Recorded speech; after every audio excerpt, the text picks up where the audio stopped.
Hi, I'm Lars from All About Samsung, and today is the day. Today we're gonna have a first hands-on of the brand new Samsung Galaxy S9 and Galaxy S9 Plus. There are several other videos about to come, so be sure to subscribe this channel right now.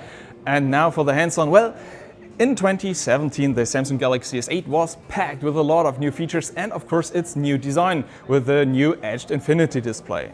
Now for 2018 there were several rumors that the Samsung Galaxy S9 will just be a minor upgrade of the Galaxy S8. Even though in the last couple of weeks there were rumors that the Samsung Galaxy S9 will feature a new groundbreaking camera, a new repositioned fingerprint scanner and new stereo speakers and several other features. If the Samsung Galaxy S9 can keep up with those high expectations, well, let's find out, let's go. So, a first hands-on of the Galaxy S9 and S9 Plus. It'll be available in 3 colors through Europe: Midnight Black, Coral Blue and the new Lilac Purple. A grey option will be available through, but isn't planned for Europe, unfortunately. The Lilac Purple instead is quite saturated, but that depends on the light falling on the device. Anyway, these are the Galaxy S9 and S9 Plus, and I have to say it that way, because otherwise you'd actually might fail to recognize them as new devices. When I hold them beneath my Galaxy S8 Plus, you can see only small changes on the front. Next to each other you can see that the bezel on the lower part is slightly thinner on the Galaxy S9 than it was on the S8, even though it's just a small detail you can actually spot on the front. The Galaxy S9 comes with a 5.8-inch AMOLED screen with a resolution of 2960 to 1440 pixel, the same as found on the Galaxy S8. The display of the S9 Plus is with a 6.2-inch AMOLED screen, slightly larger than the normal Galaxy S9, but features the same 2960 to 1440 pixel resolution. So in terms of display, Samsung continues to use the 18.5 to 9 aspect ratio and basically the same displays as found on the S8 series. And again, Samsung isn't using the full res by default. In the settings you can see that it's on Full HD Plus by default to save some battery. There are no noticeable other changes to the front. Even the camera is apparently the same with 8 megapixels and an aperture f1.7 and its autofocus.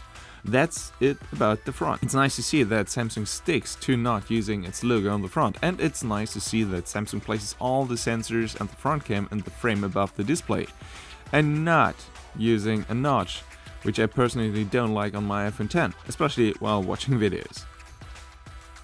If we take a look on the frame of the Galaxy S9, you can spot a difference to the Galaxy S8, as Samsung is now using a dull aluminum frame instead of the glossy polished one on last year's flagship. Samsung did the same before on the Galaxy S7 and Galaxy S6, and now again for the Galaxy S9, and in my opinion it looks way nicer, especially as the glossy look on the Galaxy S8 or the black Galaxy Note 8 caused a feeling of an easy to break glass device for me. On the left side of the Galaxy S9 there is the volume keypad and, again, a dedicated Bixby button.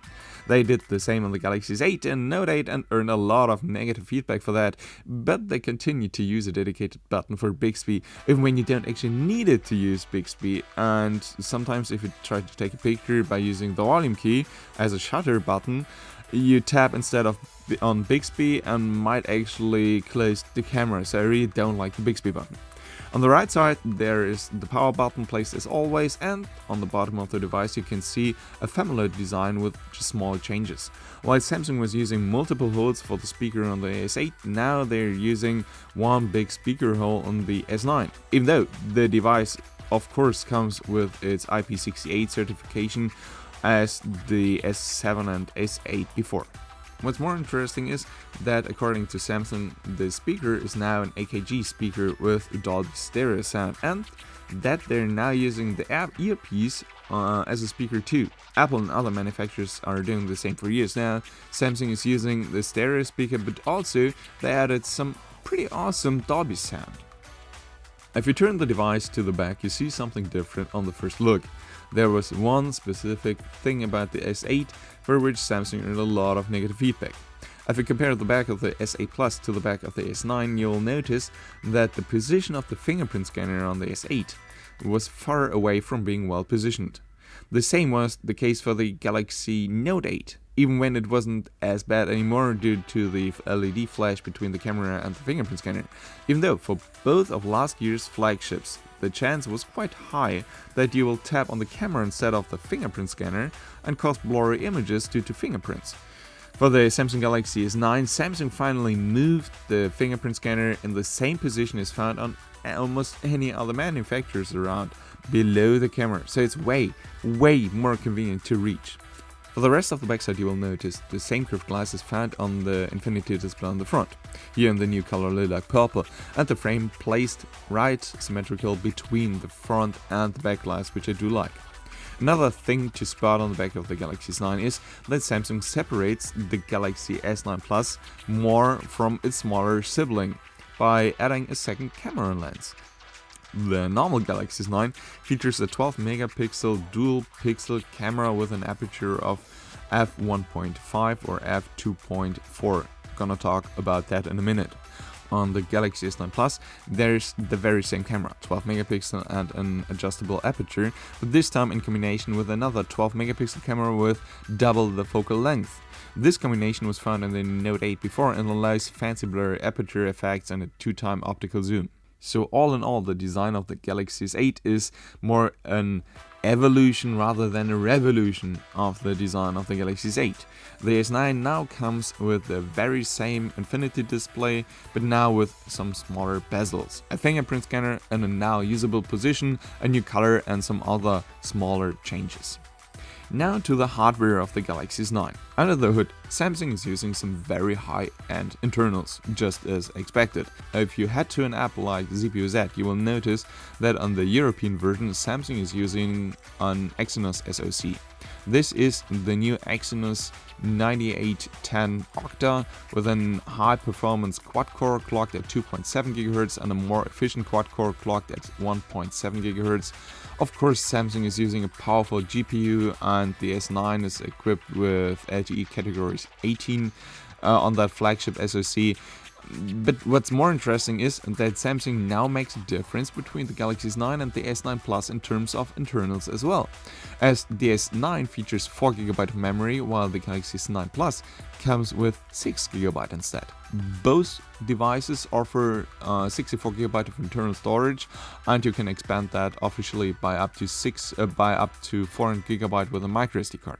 The battery on both devices remains unchanged since the S8, as the S9 now comes with the same 3000 mAh battery and the S9 Plus with again 3500 mAh. Unfortunately, Samsung didn't change that and doesn't use a faster charging than found on the S8, so no Quick Charge 3 unfortunately. But again, the S9 is capable of wireless charging and the battery normally should last at least a day. Now to the software of the new flagship. If you head to the home screen of the Galaxy S9, you will notice only small changes in general. In the settings menu, you can see that Samsung is using Android 8.0 Oreo, one of the newer Android iterations, but unfortunately not the latest Android 8.1 Oreo build. So I hope to see an update here soon. On the S9, Samsung is using the new Samsung Experience 9.0. In general, you see some polished icon designs and some smaller changes, but one thing is very different to previous Samsung flagships, as now Samsung brings a landscape mode to their new flagships. Till now, this was normally only possible by using custom ROMs or other launchers, but as Samsung says that users tend to take benefit of the Infinity display by using the device in landscape mode, they added an option to use even the home screen in that orientation. It might be annoying in daily use to switch between the landscape mode and the normal mode all the time, so I'll probably switch it off. The S9 comes with a huge load of software features, but in the first hands-on, I won't be able to show you more than a few. One thing I'd like to show you, the security.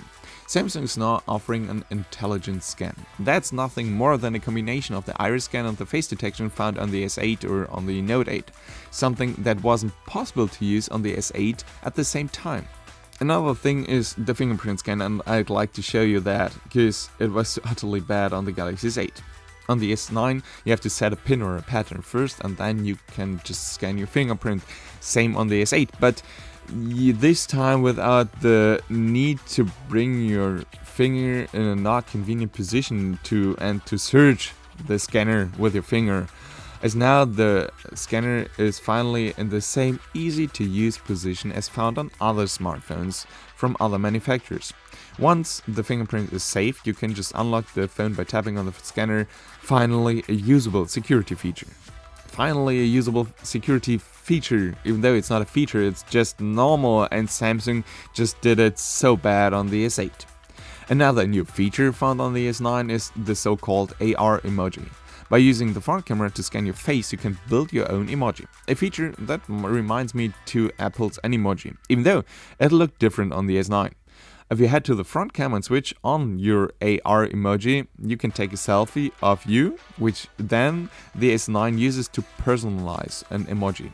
If you head to AR emoji again, after that, you can use the app almost similar to Apple's Emoji. It just doesn't look that nice on the S9. A thing that's different to Apple is that you don't have to make stupid faces on the S9.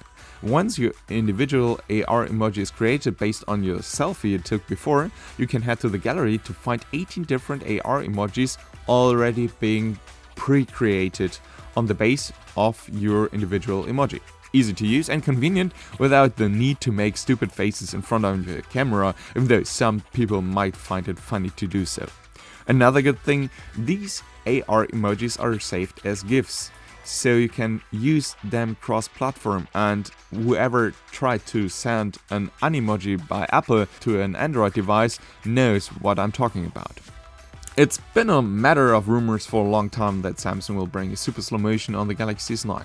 They are not the first to bring such a feature, as Sony had quite a similar option before, even though Samsung likes to make clear that it's easy to use on the Galaxy S9. The flagship is capable of recording with 960 frames per second, thanks to a new DRAM memory implemented in the camera sensor.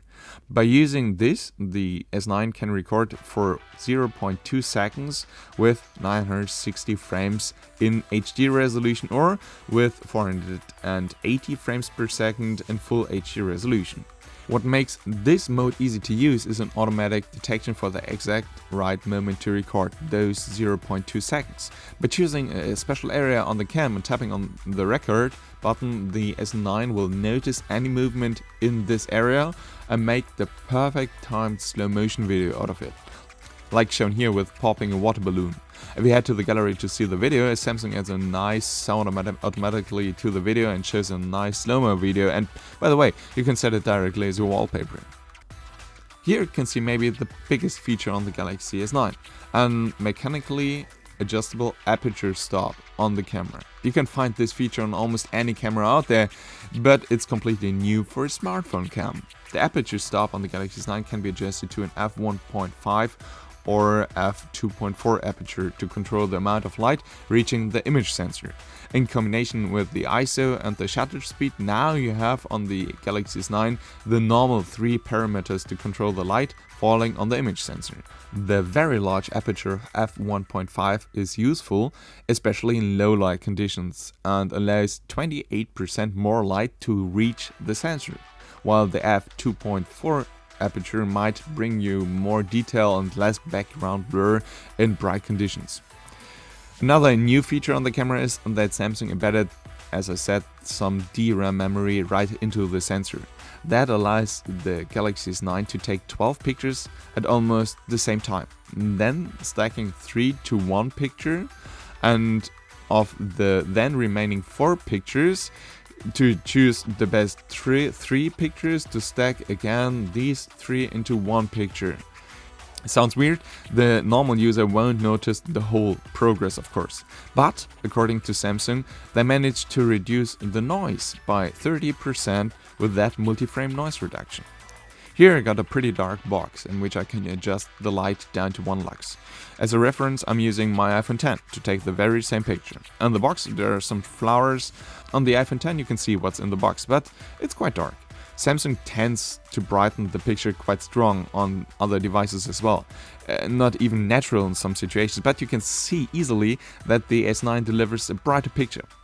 When I'm taking the picture with the multi-frame noise reduction, you can see even some detail of the background behind those flowers, while the details are totally gone on the iPhone X.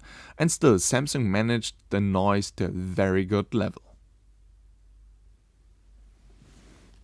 So this was our hands-on of the brand new Samsung Galaxy S9 and S9 Plus. I have to say that I really do like the device. It's more like a refined Galaxy S8.